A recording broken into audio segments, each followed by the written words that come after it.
Hello everyone, this is Michelle and I'm back with another video. So if you like this video, please hit the subscribe button, hit the notification bell so you don't miss any future videos. So in today's video, by the way, I didn't mention this in the first video for today, but happy Friday the 13th. I hope you guys are having a great Friday the 13th. And it's like, yeah, so tomorrow I have it off. I am so happy. I'm happy. Seriously, really happy. I've been closing every night this week, and I need the weekend off. So I'm very happy that I have been granted the weekend off. No annoying customers, just peace and that's what this girl needs, peace and quiet. So next week, I will be setting aside my rent money for the rent and everything. But yeah. So in today's video, I'm going to be talking about something that was, I think, on Facebook. Don't know. Most of the stuff that I read that gives me ideas for my channel generally comes from Facebook. So if this was on Facebook, then I found it on Facebook. So in the late 1800s, a grave was found in, I don't remember the name of the settlement, that had once been a booming trading settlement during the Viking Age, and of course all the water went away and it was abandoned. I think it was Burka. I think it was Burka. Yes, it was Burka. It was Burka. I remember. So they found this grave of what they originally believed was a male warrior because the grave had all the weapons. So later on down the road, it was discovered that the skeleton was actually a woman because of what remained of the hip bone. The hip bone had that opening that you generally can tell with female skeletons, because that's where the baby comes out. So that's how you can tell the difference between male hip bones and female hip bones. Male hip bones do not have that opening for a baby. It is the female hip bone. That's just how it develops, in the womb. So when it was discovered that it was a female warrior or female person, immediately they were like, okay, this has got to be evidence that women fought. Women fought. Women joined men in their raiding and stuff. And the idea of female warriors have become very popular in shows like the Vikings. So this is where it gets a little bit out there. Okay. So to me, being a Norse pagan, a Nordic witch, I view science as a way of explaining the unexplainable. But it can also be abused. Now, before I continue, I want to make this very clear. I do believe in non-binary. I do believe there are transgender. I do believe there are intersex people, okay? Just want to get it out the way because this has everything to do with the grave. So there is I don't know if he's an archaeologist or what. He actually brought out a book, I think, last month. I'm actually going to actually Google the article and see if I can find the guy's name, because if I can find the guy's name, I can type it on Amazon and it will tell me what the title of the book is, because I don't want to get the title of the book wrong, because I do plan on to buy the book and I want to have the name of the person who wrote the book. So he is bringing out this theory, and it's a theory because we're talking about bones.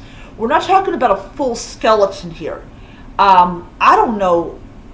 I want to stop for a moment and just ask the question, how in the world did a full skeleton lose about 95% of it being a full skeleton? I don't get it. So, anyways. So, he has this theory that the bones belong to a transgender male or a gender non-conforming person. This is the thing about bones, okay? Especially bones from the Middle Ages. You cannot slap a label on bones. I'm sorry. It's not like today where you knew the person, like, yeah, like when they're like 11 or 12 and they go through the whole process of going from one gender to the next. And when they die, you bury them according to their name and all that type of stuff. And then you trust that history, when they dig up the grave, they'll say, yeah, it was Mark and not Jill. So, that's the thing.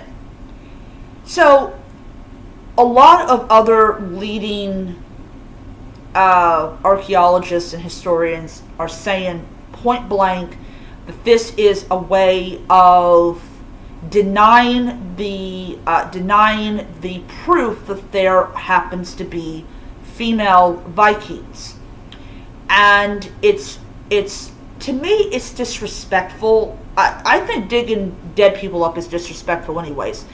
And I've had my own experience with people disrespecting the dead. My grandmother was dug back up and put in a wooden coffin so they could resell the casket. Yes, fraud in the funeral industry is rare, but it actually does exist. That's why I had my mother cremated. I did not want to be taken for my money that I didn't have. I also didn't have $11,000 or $8,000 for the funeral. So you got to go with what you have. So it's being debated in these circles of academia where they can spend all this time debating about bones and stuff. So this is what I'm saying, okay? So she was buried with all of the tools, all of the swords, and all this type of stuff. And she was also buried with 2 horses and all the goods she needed for the afterlife, which led a lot of people to believe this was a Viking warrior. So if it comes out that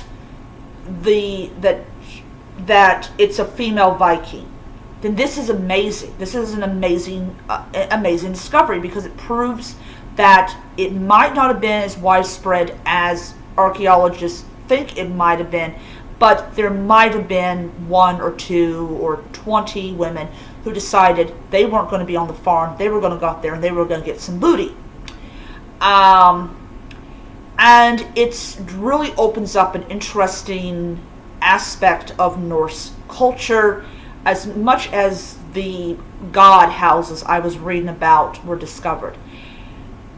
If you go and put a label on bones, and just because you want to deny that there were female Vikings, then that's pretty low. You're using science to disprove something that may or may not have been historical fact. Now, if the person was transgender male, great. Okay. But you have to be able to prove it.